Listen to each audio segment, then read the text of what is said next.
یا ایها الذین آمنوا لا یسخر قوم من قوم. یو قوم دې په بل قوم باندې مسخرې نه کوي. دا په مسلمانانو کې اوس ته که نسته ګورې د قوم سره بدي وي د زړه په غوږ یې واورئ. ګورې د قیامت کې د خدای په حضور کې چې پیدا څوک ونه وایي دا پیغام ما نه ده اورېده، د الله پیغام ده. هر قوم چې د بل قوم سره بدي وي زړه کې ښه نه ایسي، ټول قوم ته به دی بد نسبت. په یو قوم کې غږېږي، څوک په بل قوم کې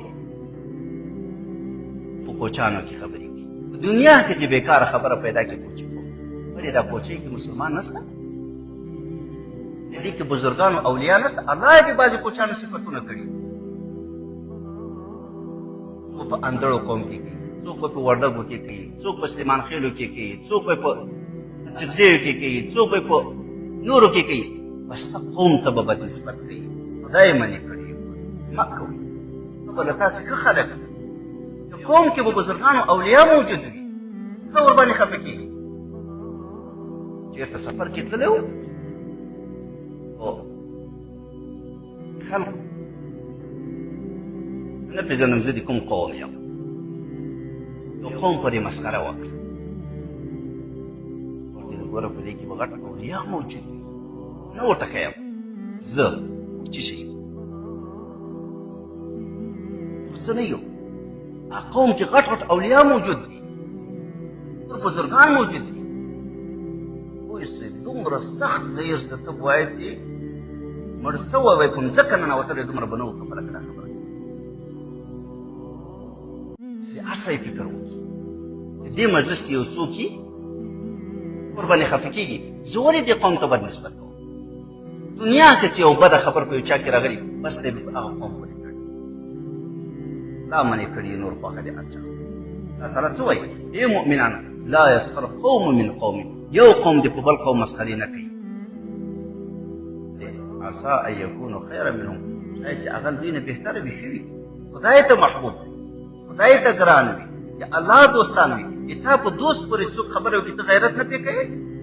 نه پرې خفه کېږي، نو الله به په خپل دوست نه ناراضه کېږي، الله به نه په غضب کېږي، خدای به درته په غضب څوک نه دي بنده کړه.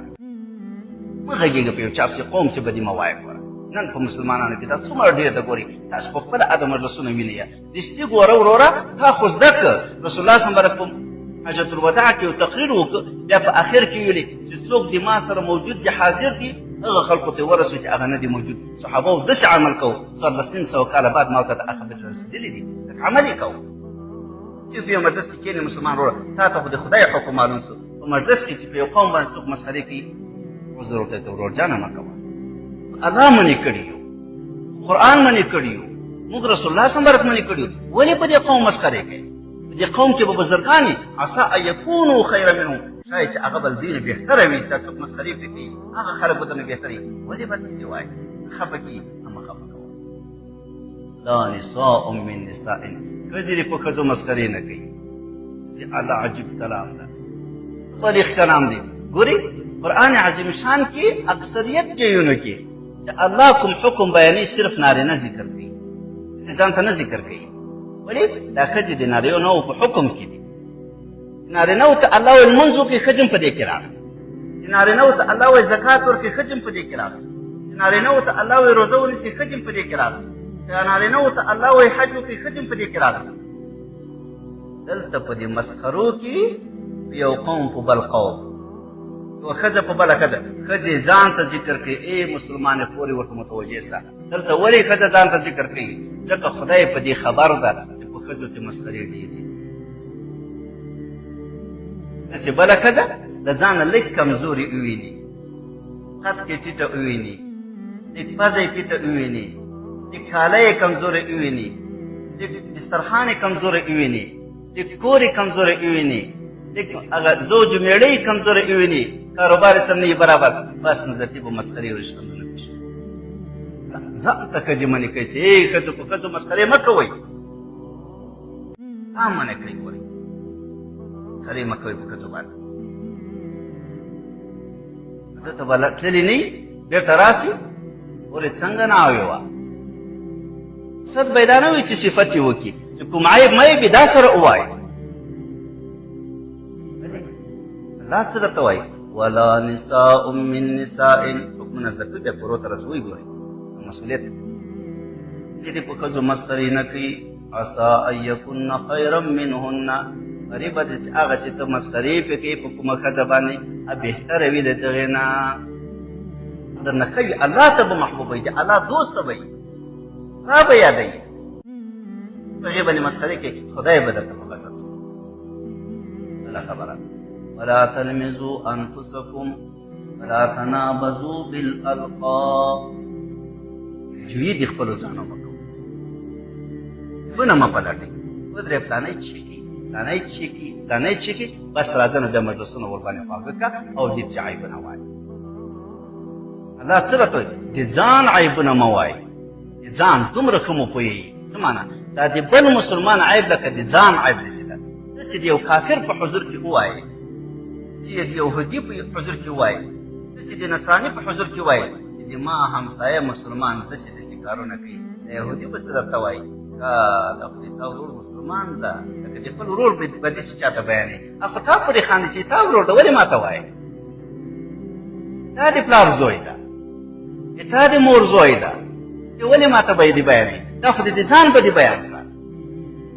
دا راته وایي د ځانو عیبونه مه پلټئ څه معنا مسلمان ورور لکه ته چې د خپل ځان عیب ته پلټې مسلمان ورور چې مه ګرځه دا چې شي چې عیبونه خلکو ته بیان ولا تنابزوا بالالقاب لقبونو باندې یو بل مه غواړئ څه معنا دا به یو څوک چې پخوا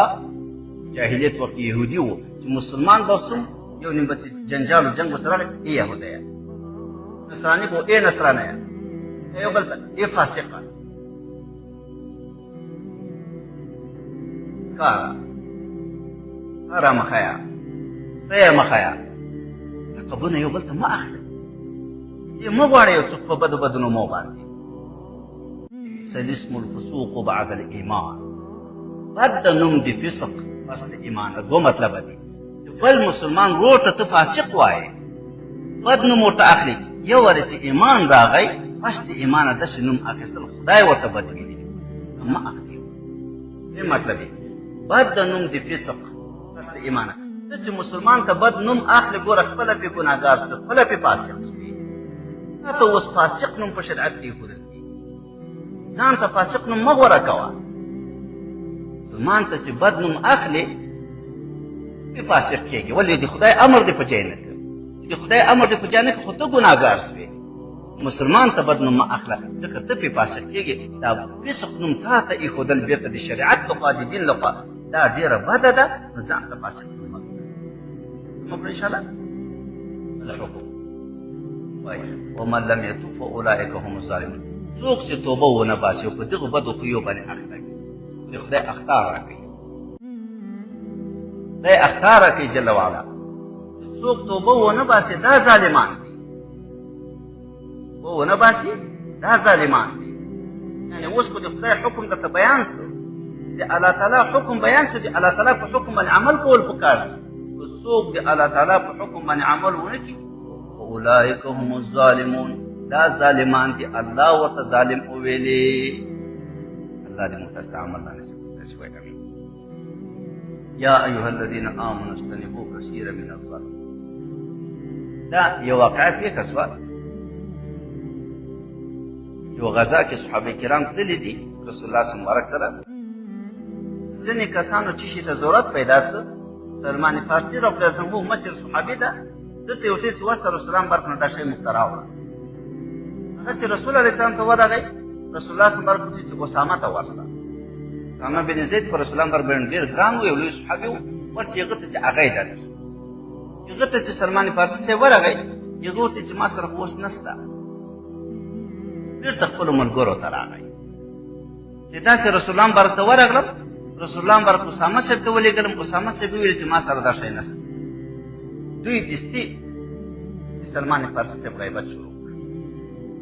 دا سلمان خو داسې قدم لري داسې پښې لري روانې چینې ته ورسي څا ته ورسي هغه به وچوي دې غیبت او دا اسامه چې ده اسامه سره شی موجود و مختیرانه که هسې بخیلي یې وکړه وی دا کار وکړه غیبت یې وکړه دوی مې پلټنه شروع کړه چې دوی د اسامه سره رښتیا دا شی نه و په موږ ته یې دروغ ویلي دي خدای پاک دې ټول نه خلک منع کړي داسې مه کوئ دغه کسان راغله رسولان برک په حضور کې کېناستل رسولان برک چې ورته وکتل کشف ورته اوس انبیا او اولیاو ته الله تعالی کشف کوي کشف ورته اوس چې دغو دواړو غیبت کړی ده ولې دې تاسې په غاښو کې زه غوښې وینم یا رسول الله موږ خو غوښې نه دي خوړلې نه د انسانانو غوښې م خوړل دي غیبت هم کړی ده وایي رسولان راته کشف وسو تفسیر نقل کړی د حدیث ده غاښو کې ولې زه غوښې وینم یا رسول الله غوښې م نه دي خوړلې وایي نه د انسانانو غوښې م خوړلې دي غیبت م کړی ده د بچا دوی خو هلته غیبت کړی ده هره ګناه خپل اثر لري خپل بوی لري خپل رنګ لري ترمذي شریف کې حدیث راځي یو دروغ چې څوک ووایي یو میل ملایکه دي بدبوی نه لري بد ګورې دومره بد شي خو کې غوښې کاره کې د رسولان به ته کشف ویلي بیا و اولیاو ته الله تعالی کشف د علم الغیب نه ویل کېږي بعضې ته فرق نه معلوموي دا علم الغیب الغیب نه ده کشف د الله یې ورښیي دې ته اعلام بالغیب ویل کېږي کتاب خدای یې ورښیي حدیث مبارکې موږ ته قصه کوي یعقوب علیه السلام مبارک د مصر نه قمیص را روان سه د یوسف علیه السلام دی په مجلس کې ناسته لکه دا موږ تاسې چې ناست یو یعقوب علیه السلام مبارک په مجلس کې ناسته خلک پرې راتاو دي الله تعالی یې موږ ته ګورې قصه کوي څه راته وایي اني لاجد ریح یوسف خو د بو یوسف علیه السلام بوی پیدا کوم ما ته ورسېدو د مجلس خلکو ته خو کشف نه کېده څه ورته وایي یعقوب علیه السلام تاسې فکرو کې دا څه وایي یوسف علیه السلام چېرته ده مفاسر بعضې لیکي چې 40 کاله بعضې لیکي چې